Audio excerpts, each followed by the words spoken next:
Thomas Triber. And now, ladies and gentlemen, the time has arrived for Inside Boxing Weekly. So here are your hosts, Mike Goodpaster, John Einreinhofer, and Jeremiah Preisser on the Grueling Truth Sports Network. Welcome, everybody, to Inside Boxing Weekly on the Grueling Truth Sports Network. Inside Boxing Weekly is brought to you by MyBookie.ag. If you want to bet on the fights this weekend, you can get a first deposit bonus up to 100%, up to $300. So if you put $300 in, they'll give you another $300 to play with. You'll have $600 in there. You could also go to thegruelingtruth.com, click that banner to get that bonus, or you can go to mybookie.ag, put in the promo code TGT100. We are also brought to you by our friends at the Retired Boxers Foundation, Alex Ramos and Jackie Richardson. They do great work. You can find them on Facebook. I am your co-host for Inside Boxing Weekly, Mike Goodpaster. Right now, I'd like to welcome in my two co-hosts. First up, Jeremiah Preisser. Hey, man, how's it going? Let's talk some boxing, fellas. And last but certainly not least, Jeremiah's best friend, John Einreinhofer. How you doing, John? Mike, Jeremiah, good to be here, guys, and a lot of boxing to talk about since we had a lot last weekend and we've got a lot this weekend. Yeah, and some of it's not god-awful, but some of it is. We're going to start off with one of John's favorite fights, or John's favorite fight going into last week, Matt Korobov versus Emmanuel Alim. I'm probably saying that wrong, but hey, what the hell? It's not like it's the first time I mispronounced somebody's name. We had a draw that originally was given to Korobov. What was your take on this fight, John? The fight lived up to expectations for me. It's even though it wasn't the headliner, it's a model for what we want to try to get, which is, you know, if we're going to have cards, whatever platform they're on, but particularly network, when you're looking for more people to see them, we want to have at least two to fight. Three would be ideal, but at least two good fights. None of this no-hoper stuff or anything like that. And we didn't have that with the feature and the co-feature, basically, on this week. I'm just considering this the co-feature, even though it's the first part. Get it on right at 8 o'clock. I like that, too. Yep. If you have a good fight, get one of them starting at 8 o'clock. People are going to be tuning in to try to capture some viewers. This was a good fight. Alim started a little bit slow. Korobov got off to a good start, and Alim was hurt early, and then Alim came on late, and he had Korobov in trouble at the end. Both guys are good fighters. Both guys fought tough. Action fights, what you want to see. I mean, on the scoring, I thought in rounds, Korobov, I had him up 6-4, but this is one of those things where I think luckily people somewhat calmed down. It was bad the way they read the score wrong off. Of course, we never want that kind of mistake or incompetence, whatever you want to call it. But I'm not going to look at a robbery when, it was 6-4, and if one round goes the other way, it's a draw. So I thought it worked out okay.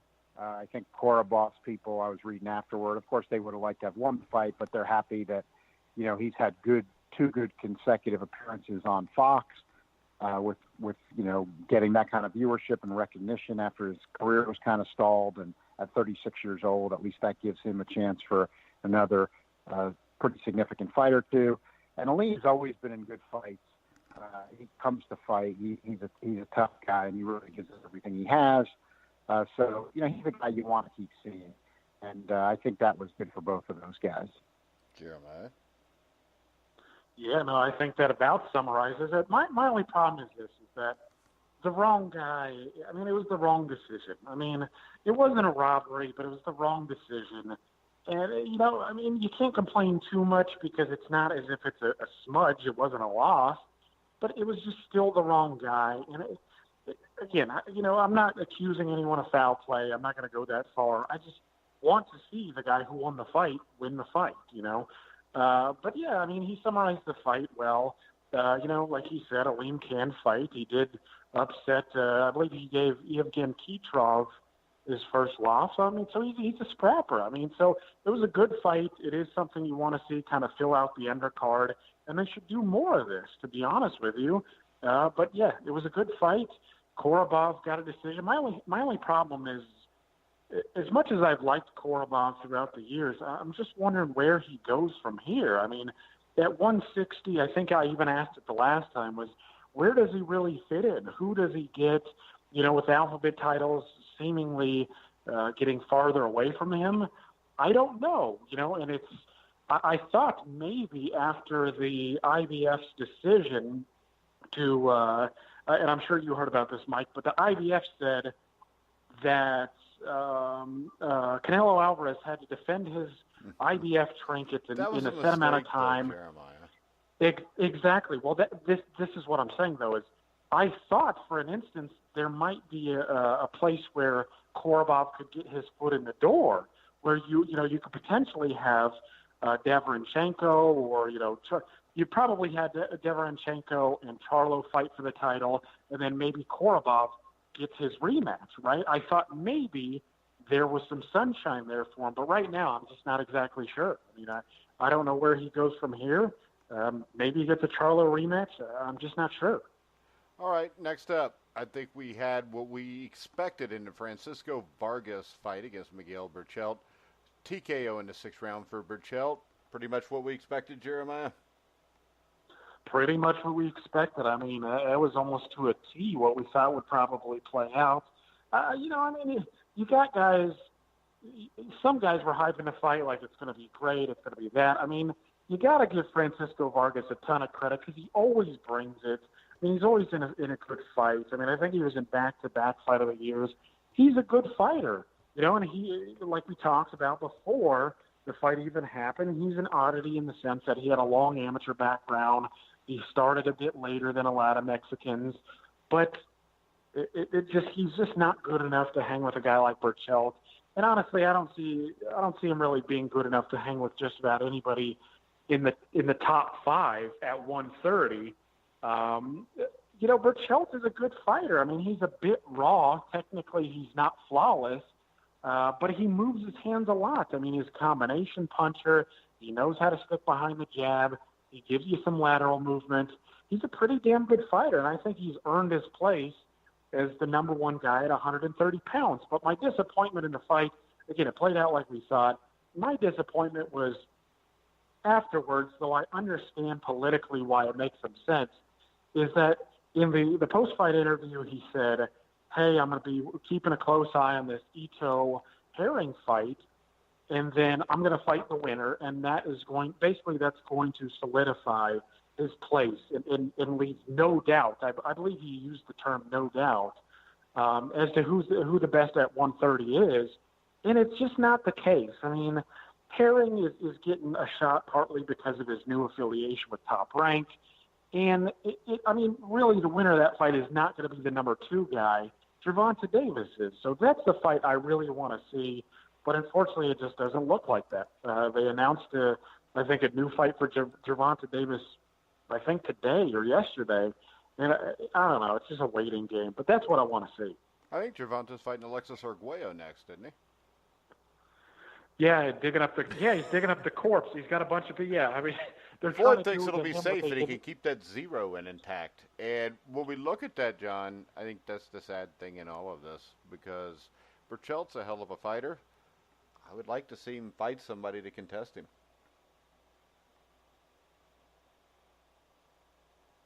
Did we lose John? Yeah. You hear me? Yeah, I can hear you. Go ahead, John. I think this fight, Berchelt, Vargas gave everything he had. He had nothing. I mean, he's got the right to make his own decisions, and the way he normally goes, he's going to continue. But this would be one of these things from the outside. If there was something else he could do for an income, it might be good for him to retire. Because he had nothing on his punches. I mean, he was landing on Berchelt when he was trying, and he wasn't having any effect. So there was really no way for him to win the fight, and he was just taking all kinds of return fire. He doesn't defend at all, and it was what we expected pretty much. Berchelt can fight. I'd like to see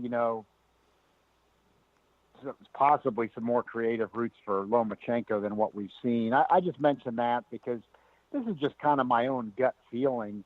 I don't buy into the alphabet weight classes like other people do. I think it's silly. I mean, there's only 5 pounds between 130 and 135. What I'm getting to is if I was forced to choose, I'd probably prefer Burchelt to take on Lomachenko than Luke Campbell.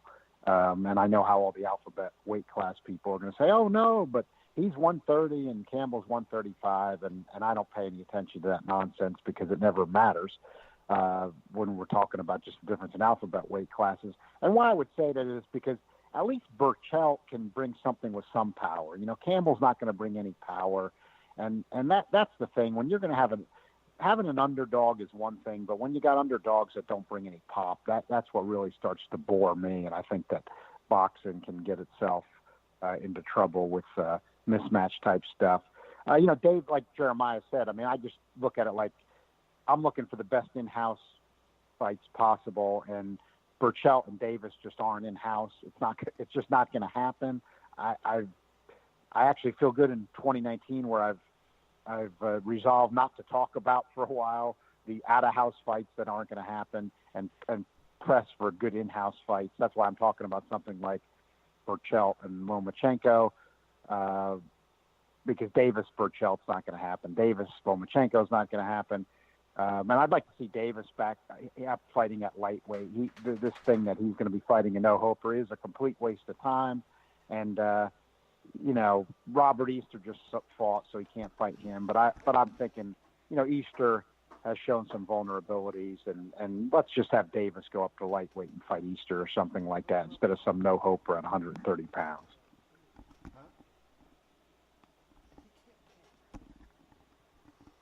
All right, so let's move on. I still think Burchelt and Lomo, maybe Lomo's toughest fight anyways, but we'll see, because I don't know. Other than Teofilo Lopez. Yeah, I'd like to see that as well. Yeah. So let's go to Julian Williams and Jarrett Hurd, and we have a question that was sent to me a few hours ago for John Einreinhofer. This is from @Fulton Luis, and he wants to know if John still thinks Jarrett Hurd could beat anybody at 154 and 160. Well, he just picked up a loss, so I mean it's a fair question. I mean, right now, obviously, it's not looking like that, but by the same token, I'm not going to completely count him out either because of one loss, and you know he clearly lost the fight. You know, let's extrapolate that on a little bit, and again, I know he's just coming off a loss where he took a lot of shots, but you know, Canelo's clearly the champ at 160 pounds. But he's not knocking, and you know, you guys know what a big believer I am in Canelo, but let's look at something for a second. I mean, Canelo's not knocking anybody down. He's not knocking anybody out right now, basically. So, you know, he fights well. He's a good defensive fighter. He's active enough. Hurd? You know, he's not, no, I'm talking about Canelo, but he's not, what I'm just saying is, for example, if Canelo, you know, he's universally right now, and he is the top guy at 160 pounds. He's not blowing out or getting major separation from his opposition. You know, he clearly beat Jacobs, but you know, he was letting Jacobs get back into the fight at the end. So I'm just saying he's the best, and he's not blowing people out. That doesn't mean he's not going to beat Jarrett Hurd, but I'm not going to necessarily discount Hurd.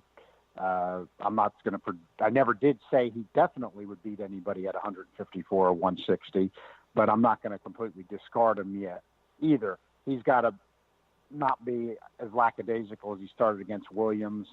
You know, he's going to have to use more of his skills, make some adjustments.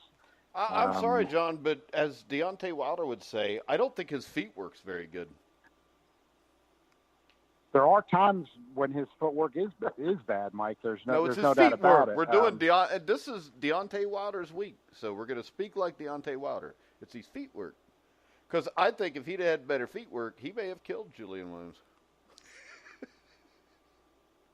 Well, he took a lot. I think a lot of what happened to him was he I think he read his. I think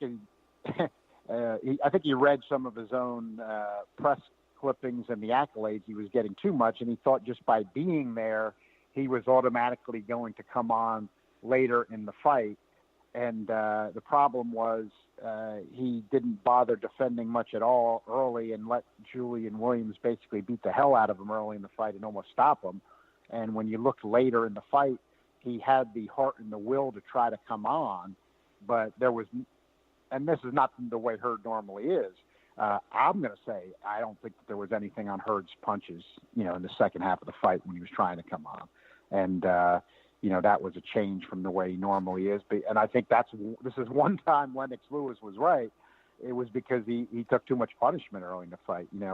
Sometimes the other guy gets tired when he's beating on you and punches himself out. But sometimes, as Lennox Lewis correctly pointed out, when you're just taking too many shots, you don't have that much left in the second half of the fight to try to do anything. And that's what I think happened to Jarrett Hurd there. So, yeah, obviously it was a setback for him and a step back. And I'm not going to say he's definitely going to beat anybody at 154 and 160, but I'm not going to throw him on the scrap heap yet or say that anybody's going to be blowing him out at 154 or 160 either. All right, Jeremiah. Yeah, I mean, it is one of those things. I mean, it wasn't a terrible loss. I mean, it wasn't as if he was blown out. I mean, he was on the verge, though. I mean, like John said, he was hurt legitimately, and it was a cracking left hook from Julian Williams that put it dead. Actually, it hit him on the, it didn't hit him on the typical side of the face. It hit him on the, hit him on his left side. Actually, it seemed pretty near his temple, whereas typically a left hook lands on, the right side of your face. But I thought it was a damn good performance from Julian Williams, and I'm happy for the guy. I mean, just about nobody thought that he was going to win the fight. Just about everybody had the same idea. Yeah, Williams was going to use his boxing skill, and then he was going to get worn down later in the fight. Just about everybody said that. But Williams exposed a lot of flaws in Jarrett Hurd. I mean, the thing that I found most glaring was that, Julian Williams, he kept using angles. So Hurd would step in, and then he would kind of plant his feet like, Julian Williams was necessarily about to go to war with him, and I think that's what he's used to getting. But Julian Williams would move, he'd maneuver around him, and Hurd would kind of like fall inwards. He just didn't seem like he was expecting it. I mean, Williams was doing some real nice stuff where he would, put his hand on his back and move him out of the way. He was sharp on the inside. His jab was nice. That was one of the more concerning things I saw from Jarrett Hurd too, is that he just gets a little lazy with his defense, and I get that he's a tough guy, but he's really got to work on those things in the future, because he probably thought that he was tough enough to take about just anything. And the fact that Julian Williams, who is a pretty good puncher, he's certainly not a one-shot guy or one of the hardest hitters in the game, but the fact that he dropped him shows that Hurd can't be so lazy anymore. But all around, it was a damn good performance. I mean, I thought that Williams was out fighting him on the inside. He was out fighting him on the outside. I mean, Williams just looked like the superior operator. And there was some glimmer of hope later in the fight where, Hurd started to pick it up a little bit.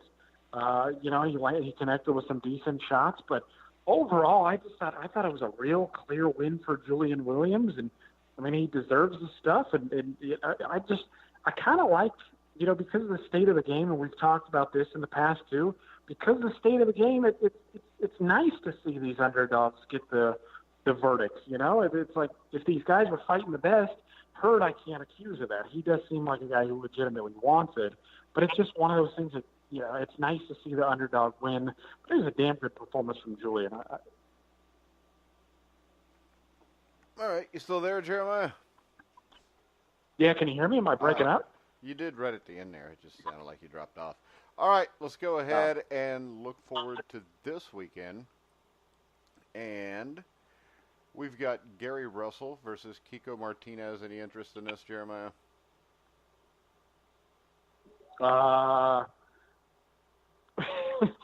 Any interest? I mean, slight, just because I'm a boxing fan. It looks like, but Jeremiah and John, if you only fight once a year, maybe you should fight somebody better than Kiko Martinez.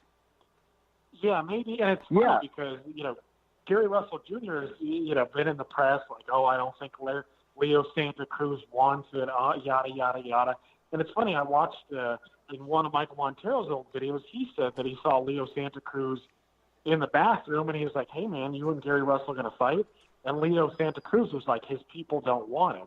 So it's this like public facade, it seems like, but there's no reason why they shouldn't have fought or why they can't fight. I mean, they're talking more about it, so it gives me some hope that maybe it will happen. You don't like to see a guy like Gary Russell Jr. waste his talent. I mean, the guy's fought once a year for like almost half a decade. And it will be half a decade if he only fights once this year. So, I mean, I don't really care about the fight. Kiko Martinez is a guy that I appreciate. He's willing to take on the tough test. But he's like 33 years old, but he's an old 33. So, I mean, this should just be slaughter. All I really care about is getting the Santa Cruz fight. That's it. All right, Jeremiah or John. Yeah, this is a really bad fight. I think Russell, though, coming off that great fight with Jojo Diaz, who fought really well, and that was a really high-level fight. I think Russell takes, just at this moment, he takes a little bit too much criticism coming off of that fight. I mean, that was a really good high-level fight against an undefeated Jojo Diaz, and Russell clearly won it, but it was tight. But then I agree. I think what I'm saying here is, with boxing, these no-hoper fights that waste all our time, there's way too many of them.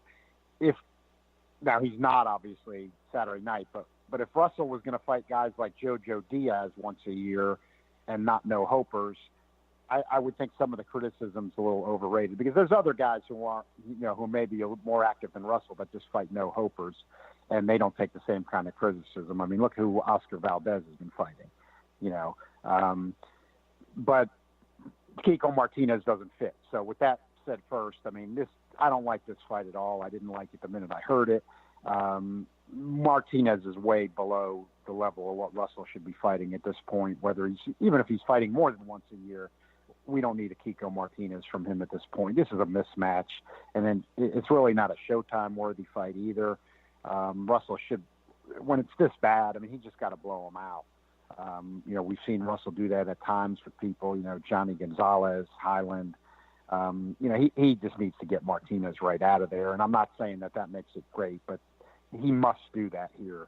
So that's about all I'm looking for with this fight. I don't think we don't need it. It shouldn't be happening, but it's going to happen, and Russell better get him out of there quickly.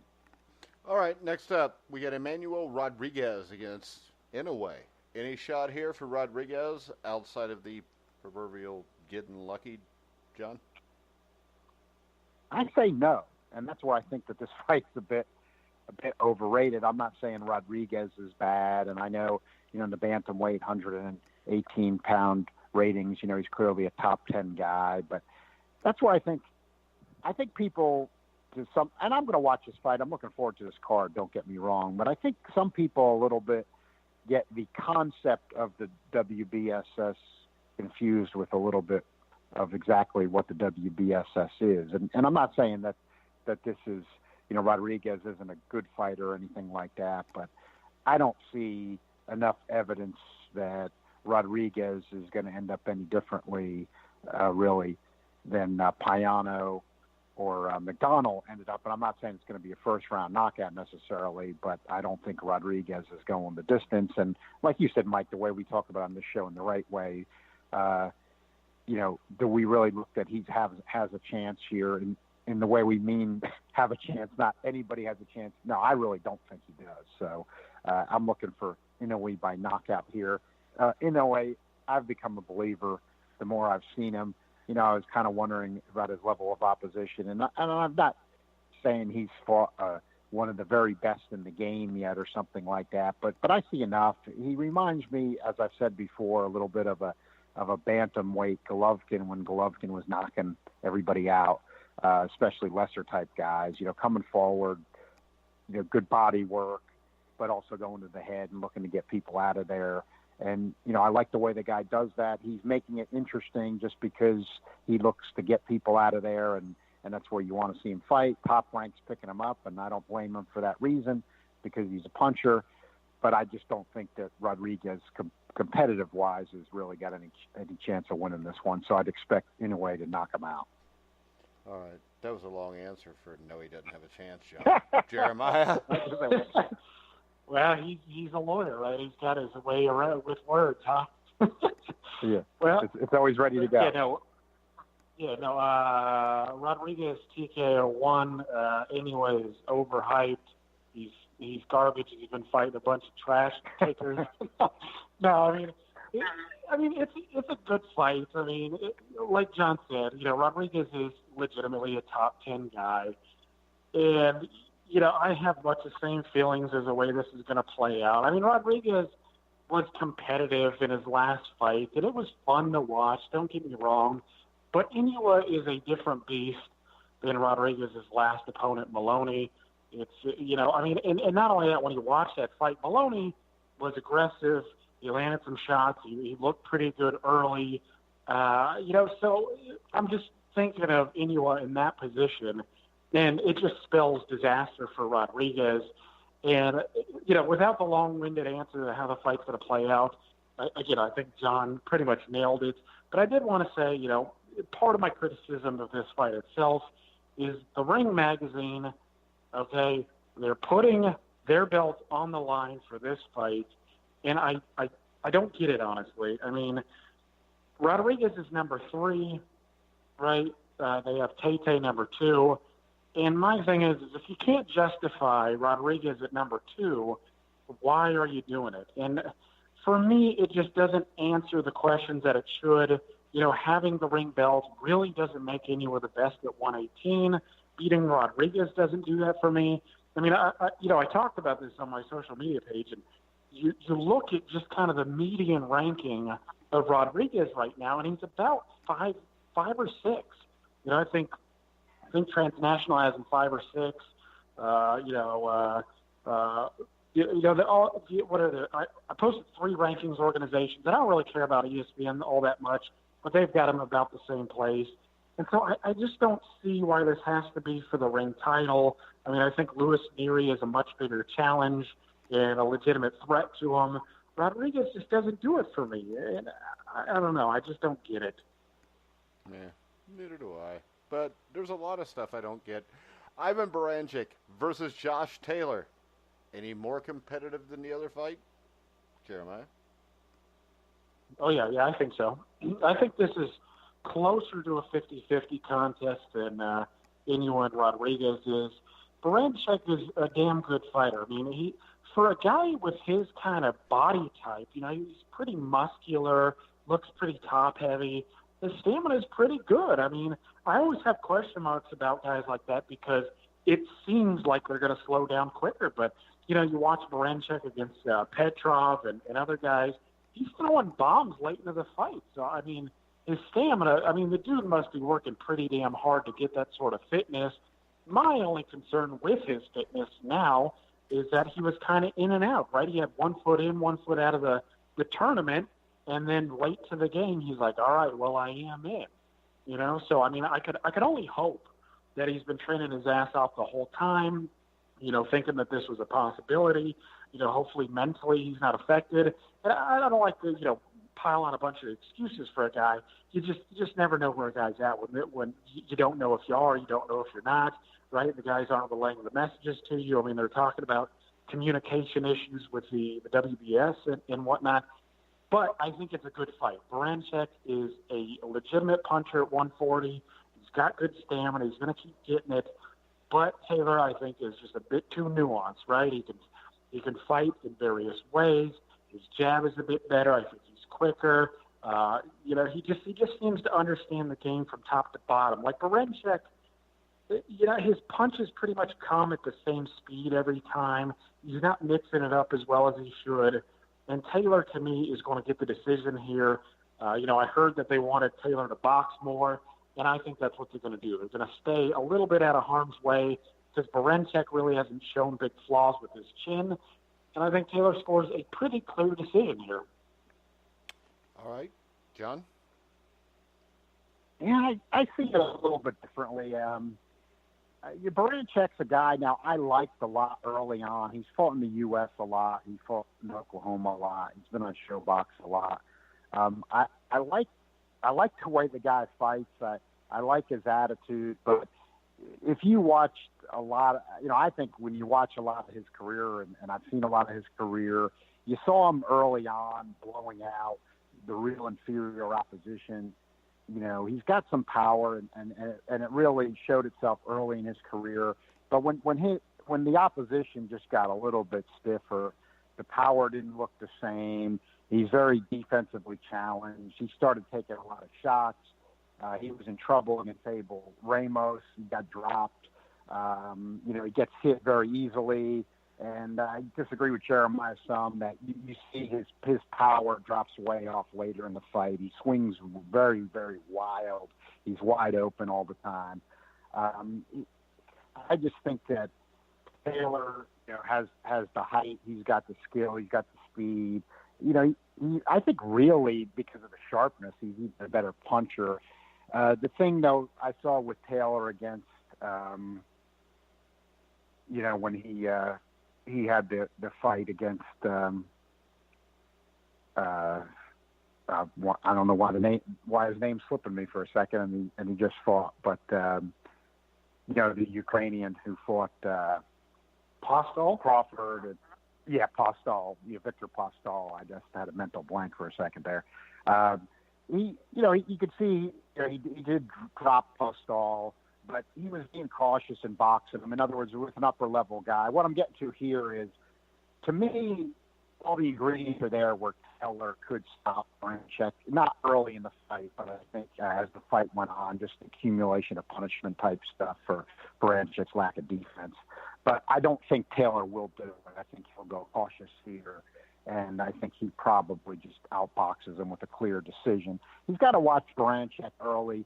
Like I said, I like watching all of Barancyk's fights. They're always entertaining, and he comes after you. So I really like watching the guy fight. He just hasn't been as good as I thought he was going to be when I saw him earlier in his career, and I'm convinced he's not going to be. And I think Taylor probably is the type of guy that's going to show a lot of that.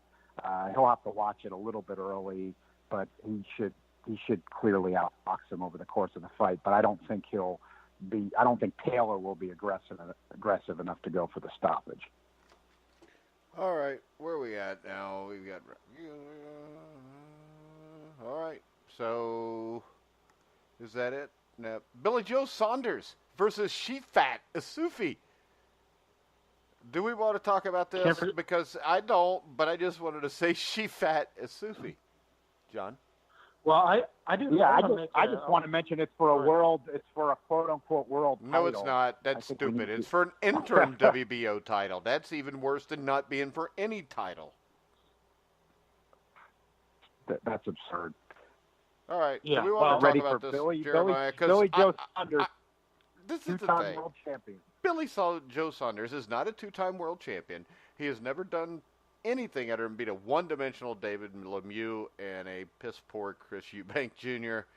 I think it's funny that people say that he could. I saw an article that said he could beat Canelo and Triple G, and he just can't. If he could beat or Triple G, is because Triple G's old as hell. Other than that, Billy Joe Saunders, I mean, he doesn't take care of himself. He's a mess, Jeremiah. Yeah, well, the only interest that I have in this fight is none. But what I wanted to say is that I saw this today, and again, I don't like to get all hopped up on rumors, because I don't. I mean, you never know the way things really go in boxing. You're just constantly holding your breath, hoping something good happens. What a sport, right?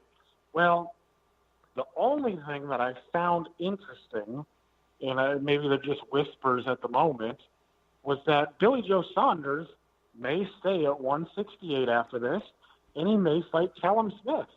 And I actually think that's not a half-bad contest, and one that I had never heard talked about before then. Okay. Are we ready to move on? Come on, Jeremiah. You tried to sell it, but Billy Joe Saunders, I don't buy him. I don't think the guy takes any of this seriously. Well, I don't think he takes it serious enough. I agree with that. I don't think I look forward to it too because I think maybe Callum Smith will just beat the hell out of him. Then I would look forward to that. And so I guess you're right. I do look forward to it. And I know that John has a fight he wants to talk about that he thinks could be similar to Ali Frazier, and that's Joe Joyce versus Alexander Ustinov. Yeah, I just wanted to mention the fact that Ustinov is fighting in the year 2019, and he's been in the ring with David Tua and Maurice Harris. So some of our known heavyweights from some of the better HBO boxing days of the past. So, Ustinov's 42. Just why I wanted to mention this one is, Joyce should certainly take him out. But, I'm not saying Berman Stavern had been active or anything like that, but, at least he had been the top. By the way, he beat David Tua and Maurice Harris. Yeah, and Maurice Harris. Yeah, so but I just thought it's funny that they're both on his record. He's fighting in 2019. But he did lose to Manuel Char. Yeah, I know he did. He lost to Char. So Joyce is 33, even though he's only got 8 fights. He did have World Series of boxing fights too. I'm just disappointed that Joyce. They were talking like they were going to make a move with him with some more interesting fights. What they were talking about him fighting Dubois, and he's been like 6 months ago they were talking about him fighting Ortiz, and he was over here with PBC and Abel Sanchez, and now he's in the UK and he's not with Sanchez, and I just wish we would have seen, let's move the guy and find out what he's got. He's 33, and Ustinov's not going to show it, so it's not too good of a pairing with Billy Joe Sanders and Ufat, especially when we got the DAZN WBSS fights on the same day. And then Usafi. Come on, John. Chifat Usafi. I'll only have to remember that name one weekend. You'll never forget it, though. You won't. Kind of like Zephyr-Zephyri. I can't forget that one. Actually, I'd forgotten about that. Now you brought it up, though, and I probably won't forget it again. Yeah, so I'm gonna check this card out because like we were saying before we got on the air, Mike. What the heck? You got your ESPN Plus. It's on the afternoon in the U.S. So by the time this is over, I'm sure we've seen worse, John. Probably. Well, let's see. What the heck? I kind of like watching. Joyce fight because he's this. He lives up to the juggernaut nickname in a sense of just kind of this big guy coming at you throwing punches. Some of the people that question how hard he hits, I don't know. Maybe there is something to that. Despite how big he is, I've seen some of the people in the UK even say that. But he's kind of open coming in, so he's not bad to watch fight. But I would have liked to see the opposition step up. All right, let's go ahead and move on. We got Deontay Wilder defends whatever shit title he's got. I'm tired of the titles, guys. I don't care if it's WBC, WBA, WBO. I just don't even like them, so I'm not even going to bring them up. No argument from me on that. So we got Deontay Wilder, who I think is ranked 3rd by Ring Magazine, against Wilder-Breazeale, who's ranked, I don't know, somewhere below number 3, probably. What's he ranked, Jeremiah? You should know this. You're our expert. Oh, I don't think he's ranked in the top 10. I don't know. Maybe by the Ring he is. Well, I think he's ranked number 4 by the WBC. He was. It's kind of interesting with the rankings because he had in Transnational and Ring broken in at 10, but then when Fury got back active, he got bumped out, and then Transnational. Jeremiah knows he's on there. Transnationals put Rivas in there, and so has the Ring at 10. I might have put Brazil in there, but I don't know. Jeremiah, in the discussions, was that debated, or was it just going to be Rivas? No, it was talked about. There were a number of names that were thrown around, but I think most people favored Rivas's recent win over Jennings over I guess what Brazil has done lately. But I mean, they were all kind of on the bubble there, and it's almost like a pick 'em at that point. But it's it's a very what have you done for me lately sport, and again, I think Ribas's win over Jennings was favored over that. But it's not as if Breazeale obviously is too far outside that bubble. I mean, he has beaten Nagunu, who I thought was a pretty talented guy. But yeah.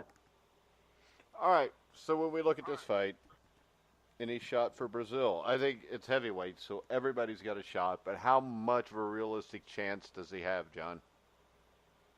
Yeah, this is one of those ones that, like we say, he does have a chance. And I've been a believer I think in Wilder, every heavyweight outside of Sefer Seferi and Manuel Char has a chance.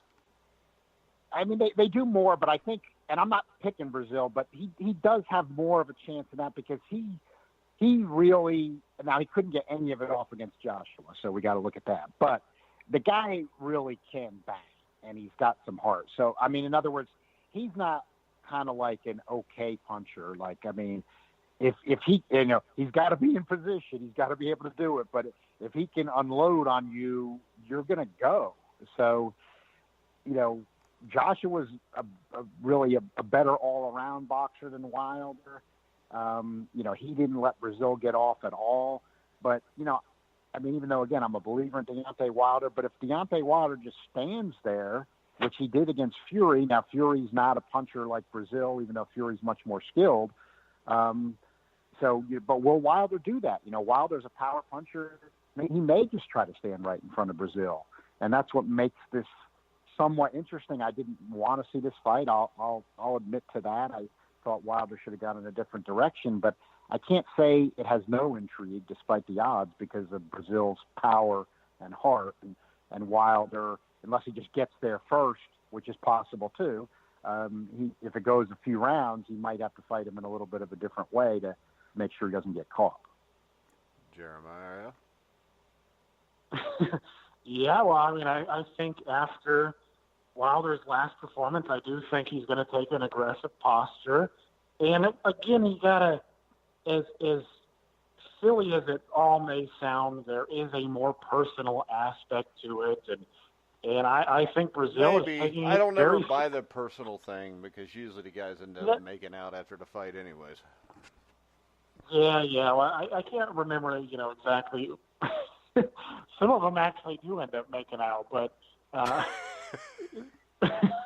you're thinking of decathletes in the '76 Summer Olympics. There we go. Sorry, I don't know where my mind was, but I think.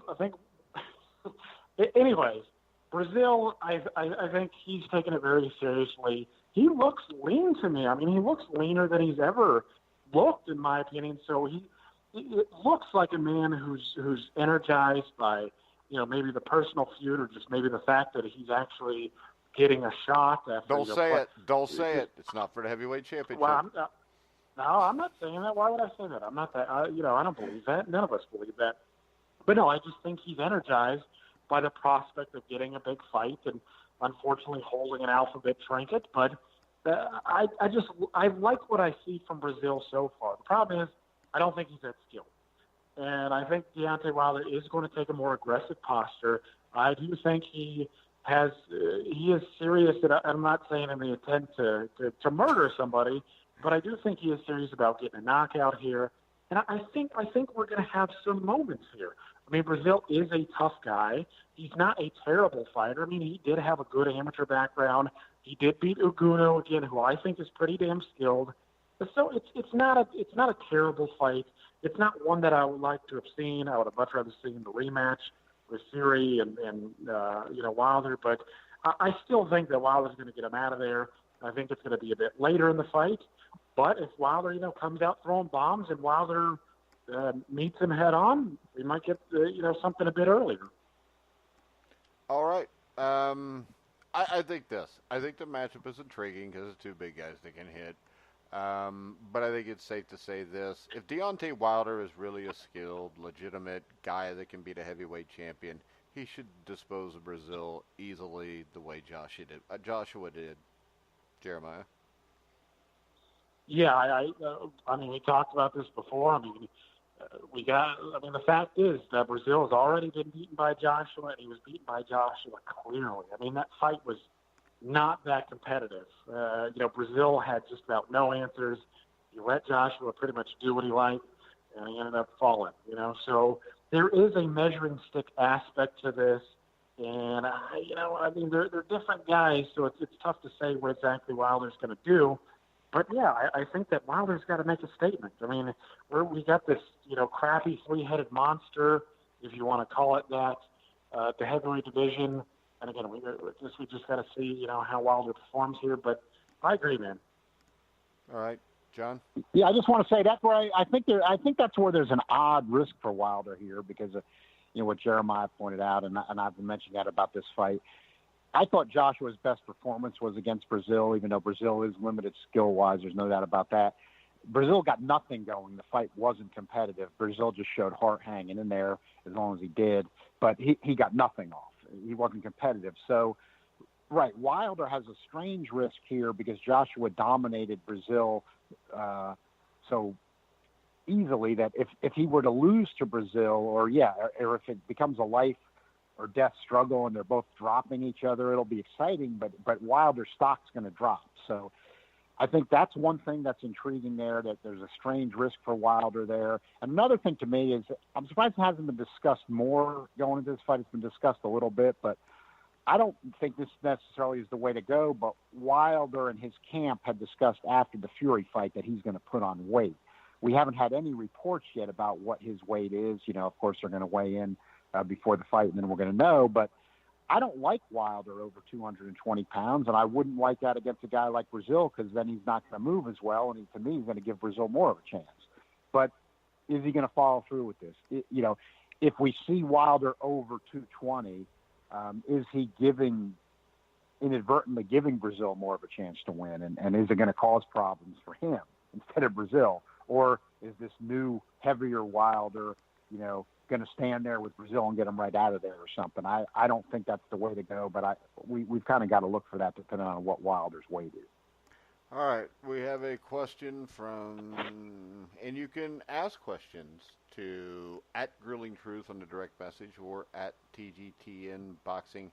We have a question from Lee Tate, who is from England, so he's a big Deontay Wilder fan. The question is this. He wants all three of us to address what our take is on Deontay Wilder saying that he wants a body on his record and that he wants to kill Dominic Breazeale. Jeremiah? I think he should go ahead and get that body on his record. I mean, no, I'm kidding. I'm honestly not I don't get sensitive about these sort of things. I honestly don't care that much. I mean, because as you alluded to, Mike, a lot of it's just, these guys just bumping their gums. I mean, yeah. Well, I think a lot of it is the fact that they still have tickets available. Yeah, exactly. Yeah, he's texting Al Heyman back and forth. He's like, hold on, how many tickets do we have left? I mean, my personal feelings is I don't really get bent out of shape about all this stuff. I mean, I do think that it is bad press. I mean, as you talked about, Mike, it actually got a section in Golf Digest. Golf today. Digest reported on it. Yeah, Golf Digest. I mean, it's not a good look. You know what I mean? Okay, so what I'm saying is, in the public sphere, it sounds bad. He's crossing moral boundaries, or at least it seems that way. It just doesn't look right or sound right to hear something like that from a man of this guy's stature.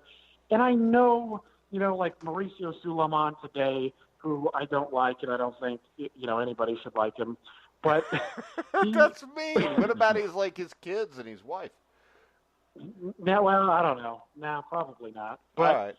But here's my thing, right? So now I lost my train of thought. But the WBC is, they're going to review this, and what Suleiman said was, when he, on a personal level, he knows that Deontay Wilder is not that kind of a guy, that this is, kind of out of character and whatnot. And this is my thing about the whole just the whole discussion on this is like, you will hear people say, well, oh, he's a good guy. That doesn't sound like him. Oh, he's a piece of crap. It doesn't sound like him. Like, you even see Adrian Broner give bums money, right? Hands them $100 bill. What I'm saying is that humans are complex, right? Our moods shift. Bad people do good things. Good people do bad things.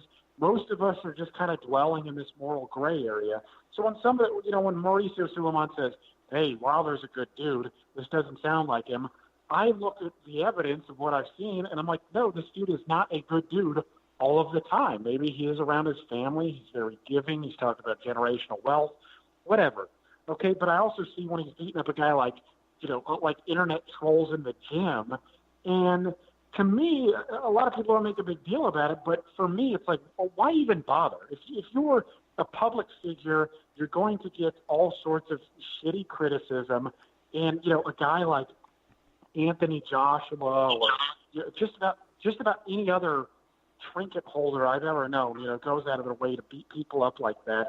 So I'm not surprised by any of this stuff. But on a personal level, I don't really care. It just seems like a lot of hot air, and I don't think anything's going to become of it. But if he does kill somebody, it's going to be a bad thing.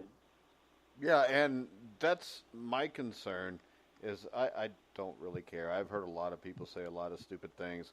The thing that worries me is boxing's in a state that is not real good right now. And to have somebody running around saying something like that, and it's getting picked up by Golf Digest, because in the end, what we want boxing to be, John, is when we grew up, boxing was a mainstream sport. I mean, it was on national TV. Everybody cared.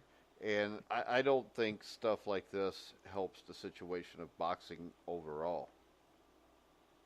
Actually, Mike, we agree on that. That's what I don't like about it. I like Wilder, but I don't like this, and that's exactly the reason I don't like it.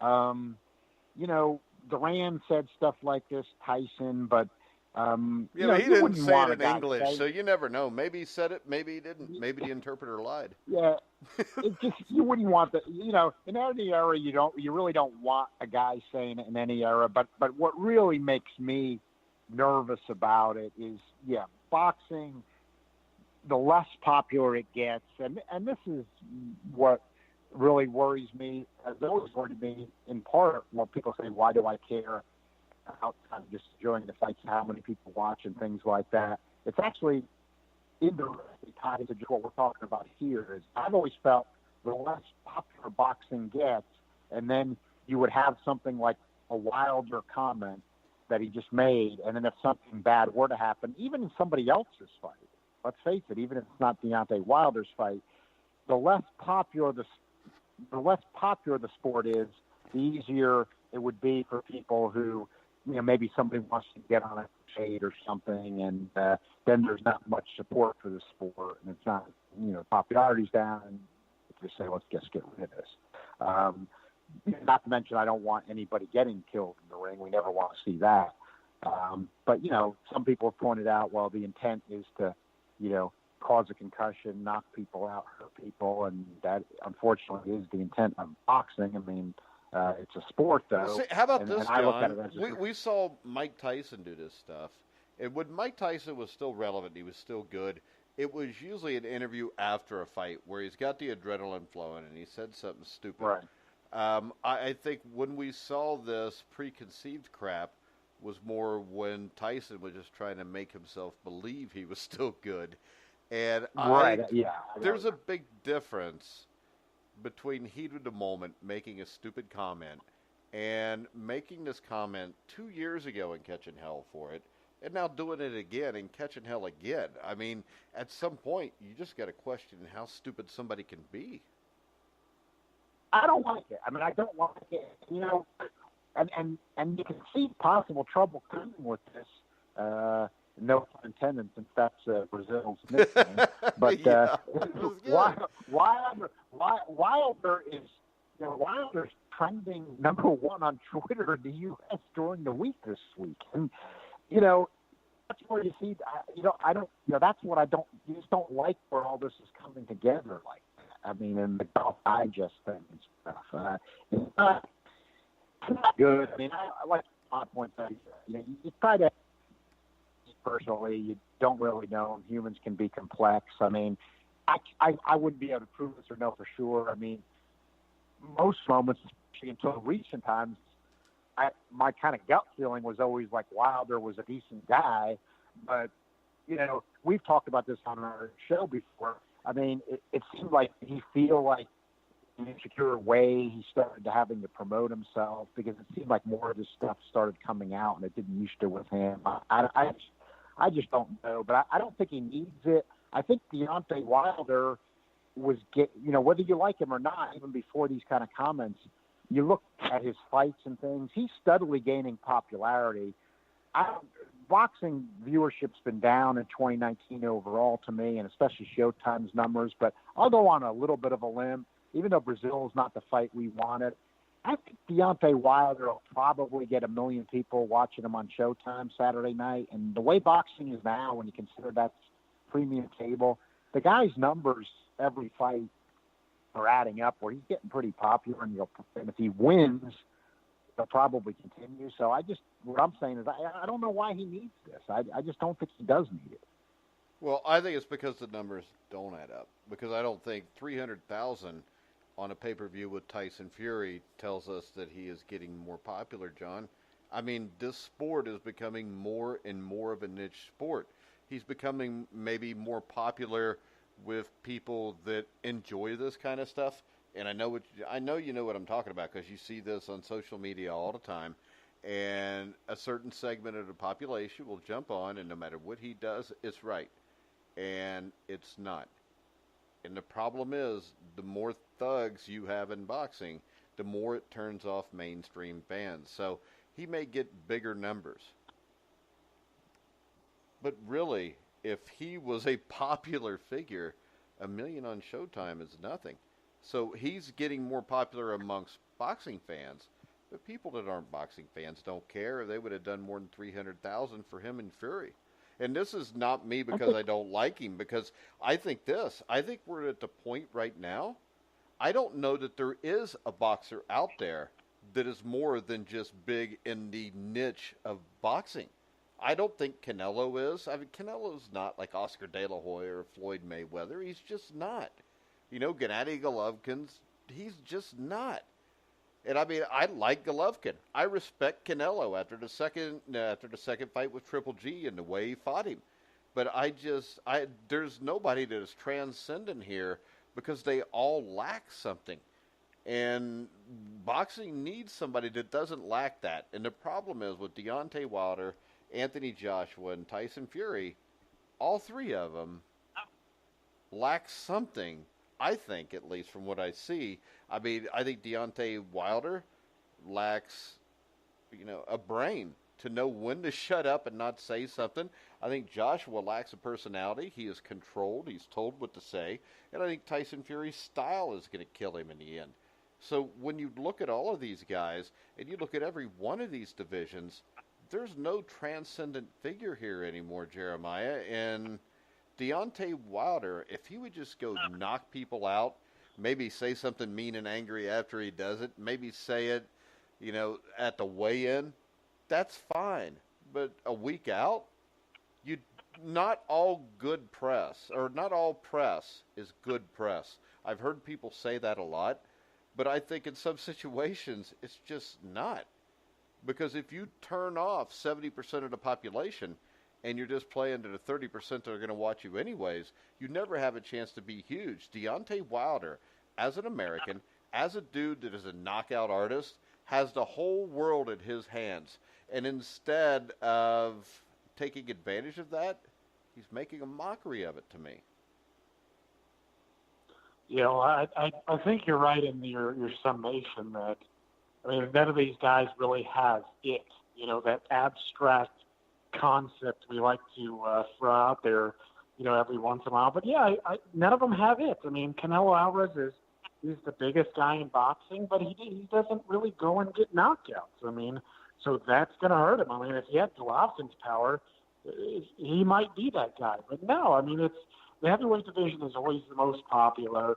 And like you said, there's just something lacking for all these guys. So I'm not exactly sure. I mean, but this has been a perpetual problem. Well, not a perpetual problem, but it's been a problem for a long time now because, I mean, you look at Vladimir Klitschko, and, he was the heavyweight champ for damn near a decade, and, it's like... But his problem was style. I mean, he'd knock people out, but he'd bore them to death before he'd knock them out.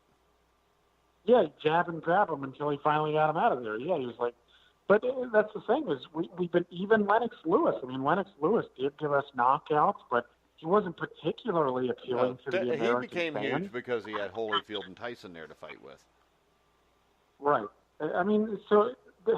And as the sport becomes more and more niche, I mean, you're going to have less and less people pursue this as a career. I mean, it's already the case. I mean, shit, man, I listen to, old timers, talking about Jack Dempsey's days. There's a damn near a boxing gym on every corner, It's like, churches in Alabama or something, it's just not the same. It doesn't have the the appeal. And it would be nice. I mean, there is some more worldwide appeal now than there used to be, but then you got to make him a crossover star because this is the U.S. This is the hub of fighting. So, yeah, it doesn't really look particularly appealing right now. I don't really see that guy who's going to really carry the sport on his back. And it just is what it is. I mean, I don't see anybody on the up and up either who's going to carry the sport on his back. I mean, really, you would think that it'd have to be a heavyweight, but I don't see that guy.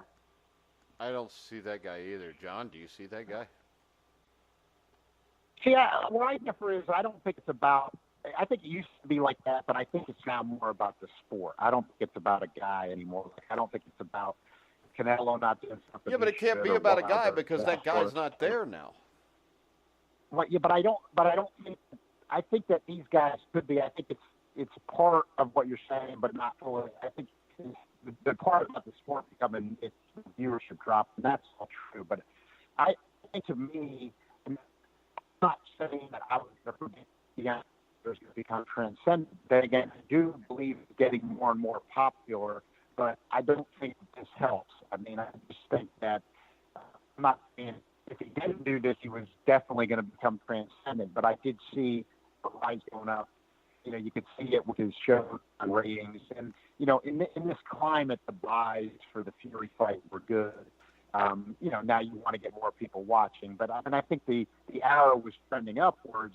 But, I don't think this helps. I think he'll still do good in the ratings Saturday. But I agree, when you've got a niche sport and you're trying to at least have somebody transcend or something transcend, this kind of stuff doesn't help. I mean, I agree with that. And I think that it helps to keep it down. It helps to keep the opposite. So I think it's kind of a shame to me. That's why I talk about maybe insecurity, because I thought he's the guy that's trending upward, but it's not going to help. I think his ratings will be right, but it's going to make it harder to get even a chance at becoming transcendent. Yeah, but I also do think this. I think when you look at other sports are having the same problem right now. I mean, the NFL's fine. You still got transcendent stars. The NBA, you still have. Major League Baseball doesn't have it like they used to. And I think, no, they really don't. Yeah, I mean, Major League Baseball has dropped, John, really popularity-wise to damn near being a regional sport. I agree with that assessment. I think in certain regions it's popular, like in like the Northeast. It's kind of like college football, almost like. Well, how about if your team is good, you're a big baseball fan. If your team sucks, by the time you're to June, it doesn't matter. Right. And for NFL fans, even if your team sucks, which you're a Giants fan, your team usually sucks recently. I'm a Bengals fan. Right. My team sucks recently. So when you look at that, we still follow it, though. Where if it sucks, I mean, the boxing thing, the thing that disappoints me is you got all these fights on the Zone, and we talked about the Friday or the ESPN Plus fight at 3 o'clock, and I say I'm going to watch it, but there's a decent shot I'll completely forget it's even going to be on. And then I'll watch it later on that night. Yeah, that's what I thought was great about Hurd and Williams. And get a chance to match it. I didn't think it was a fight of the year to date, and it was on. But you're going to need more. fight got good, but there's too many bad fights, like you're saying, where people who we're hardcore fans, and you could even tell by Twitter. I mean, some of these fights, hardcore people already do to get so good. What they say, you can just tell. There's no big on board there. Just ready to go silent. Right. Your phone's breaking up real bad, hardcore. John. Okay, if hardcore people aren't watching this stuff, nobody else is. So, yeah. And I mean, when I look at it, I just don't see the way this is going, that it's going to change, Jeremiah, because you've got, 3 or 4 different media outlets. Everything's spread out. We're not going to get the fights we want to see. Sure, Spence against Porter is a good fight, but it's not Spence against Crawford. We should have Spence fight Crawford, and whoever wins that, well, if it's a great fight, they'll fight again. And then after that, they're going to fight all these guys individually. But we shouldn't have to wait for this stuff. And it's frustrating, and it gets old. I am excited to watch Wilder and Breazeale because I think they're both kind of morons. And my take on the fight is this. I tried to figure out a way for Breazeale to win outside of just getting lucky. But if Deontay Wilder has any skill at all, he will win the fight. My question is, will he dominate the fight? Whether it's a first-round knockout or he shuts him out for 12 rounds, for Deontay Wilder to be compared to Joshua, I think this is a hugely important fight, John, because a first-round knockout or he knocks him out in the 11th round or even a 12-round decision where he completely dominates him, I think makes him much bigger. If this is a fight where he gets buzzed in the first round, he has a little problems for a couple rounds, even if he knocks him out in the second or third round, but he has any kind of trouble at all, I don't think that really helps him, especially after talking about going to kill him.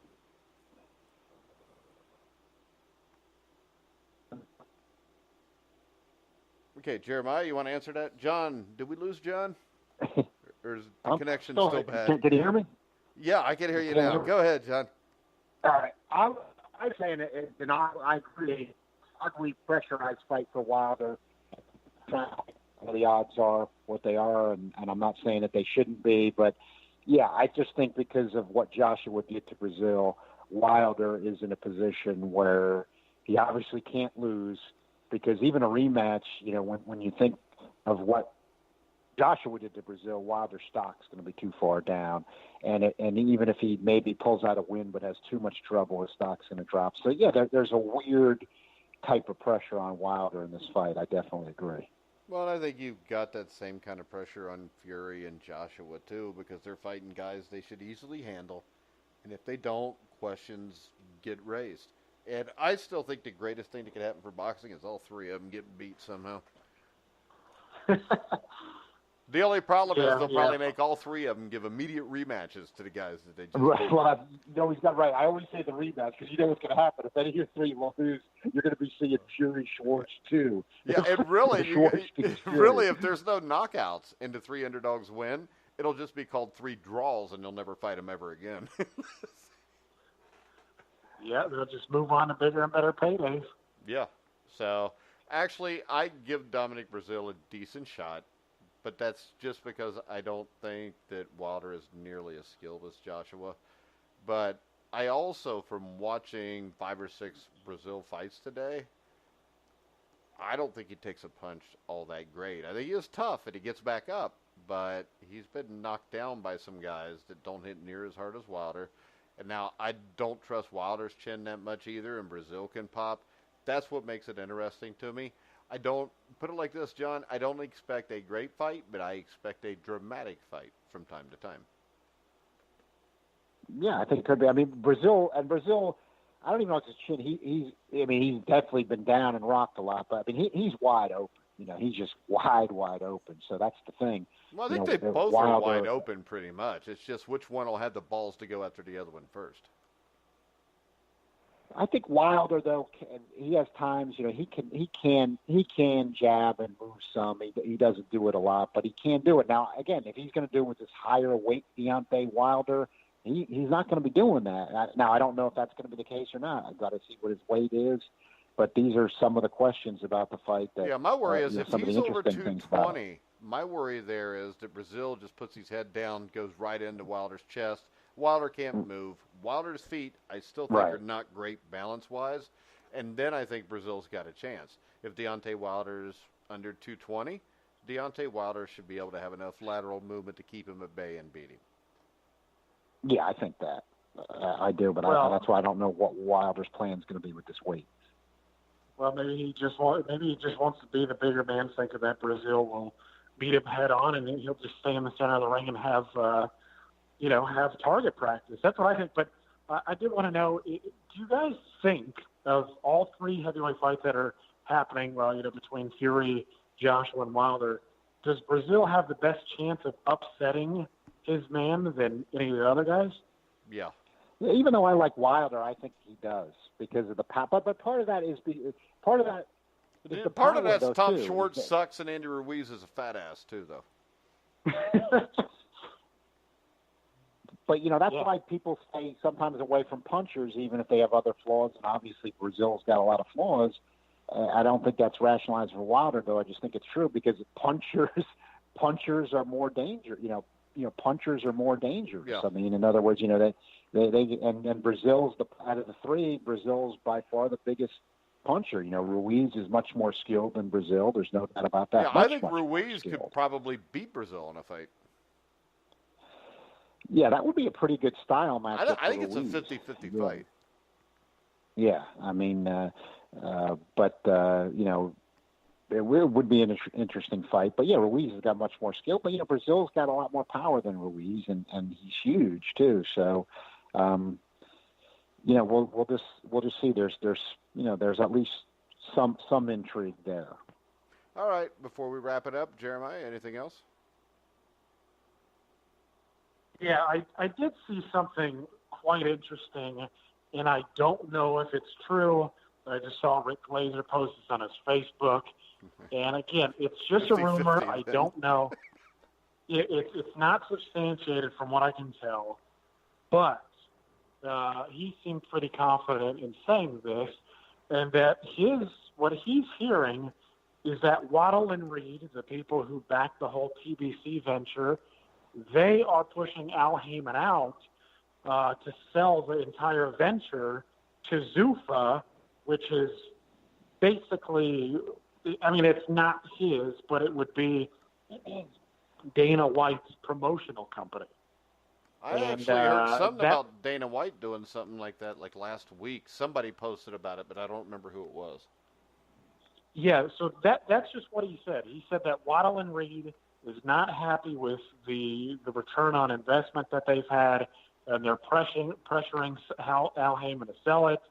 And again, the leading candidate for that would be Zuffa, again, who is, it's not Dana White's venture. I'm trying to think exactly who exactly. The guy's name is International Management. International Management owns them now. They bought them out. Yeah. Yes. Yeah. What's his name? Yeah. Ali. I can't remember, but that's the rumor. Again, it's unsubstantiated as far as I can tell, but that would certainly shake things up in the boxing world if it went through. So before we wrap it up, John, you work for PBC and Al Heyman. Have you heard anything? Yeah, right. So I should just, when I get off the phone tonight, I'm going to ask Al if he do that. Send him a text, man. While you guys are eating dinner and you're giving him a massage. He'll talk to me, but nobody else. But we got to see if there's any credible reports out there. I haven't.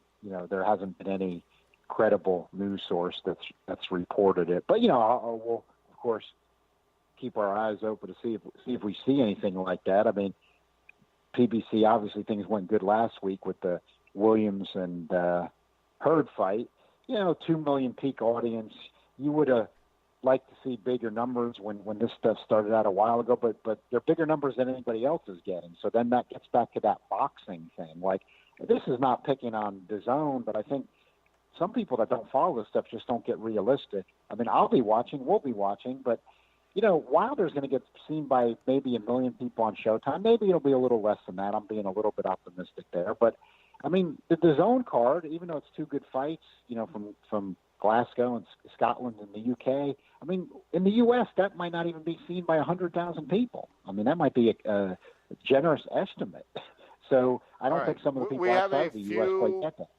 questions or a few comments from listeners off of this because it seems like a few people have heard this now, not just Rick Glazer.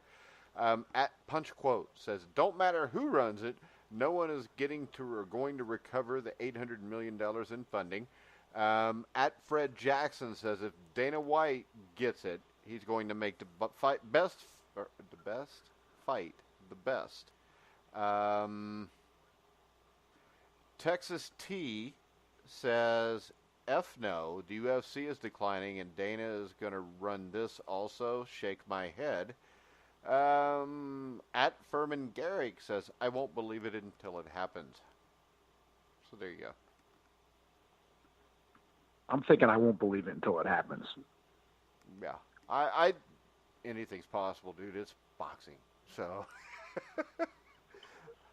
Right. What the hell? Deontay Wilder may just kill everybody in boxing and take over the sport. So. Yeah, just sit atop his crown of skulls. Yeah, but I mean, yeah, that's the thing is, I mean, it's speculation it seems, but the fact that other people are hearing this outside of that, I mean, that it's interesting. But it's funny how you see the reaction from the crowd. We thank you guys for chiming in. But, it's funny how you see the difference in reaction. Like, hey, Dana White will take over. He'll make the best fight the best. And then you have another guy who's like, no, Dana White and the company is running the MMA ship into the ground. I got to be honest. I'm a real casual fan when it comes to mixed martial arts. I do, however, find it appealing that the UFC has 8 divisions and the best fight the best far more often than they do here. And the culture around it is much better. I mean, Floyd Mayweather, say what you will, he was a great fighter, obviously. But, this whole protecting the zero thing, it's really taken hold in boxing, and it's become a bad thing. I mean, that's what's good about Julian Williams' win over Jarrett Hurd, if you want to gather anything about it. Williams was partly written off because of his performance against Charlo, which he was competitive in, but he gets caught, gets stopped. I mean, it was a damn good uppercut that got him. But yeah, I mean, it's like some guys wrote him off because he had a loss, and he turns out to be pretty damn good. But I find it interesting, just the negative and the positive comments about how some people are like, hey, they need it, they don't. The fear that I've seen from MMA fans is that they say Dana White doesn't pay their fighters crap. Because he doesn't. Again, I'm not an. He doesn't. I mean, he doesn't compare to boxing, but of course there's some give and take there. Again, I don't know the market value of these fighters. If you're using boxing as a gauge, I think you're probably going a bit wrong there because most of our guys are probably overpaid. And again, I know a lot of people want to say, hey, they deserve every penny that they get. Problem is they're getting paid real highly for shit mismatches. You look at the paydays of Leo Santa Cruz and guys like that. My thing is there's some give and take because it's an organization, so there's a lot more middlemen. But what I will say is that I would love to see Dana White take it over if he can, if he actually puts the best versus the best, and you are getting good in-house fights because that's more than what a lot of us are seeing already. All right. Anything else before we wrap it up? I'll take that. I think that's probably no. We got a lot of action this week. All right, guys, we're gonna wrap it up. Are we gonna go live after? Because it looks like Wilder and them should be done by midnight because they've only got 2 fights under and it starts at 9. Do we want to do a post-fight show? Anybody? I mean, it doesn't matter. I mean, I'm up for it if John's up for it. But if Breazeale wins, yeah, I definitely want to do it. Yeah, we're definitely doing a show if Breazeale wins. So, John, you're either in or out. If Wilder wins, we don't really care unless it's a hell of a fight. So.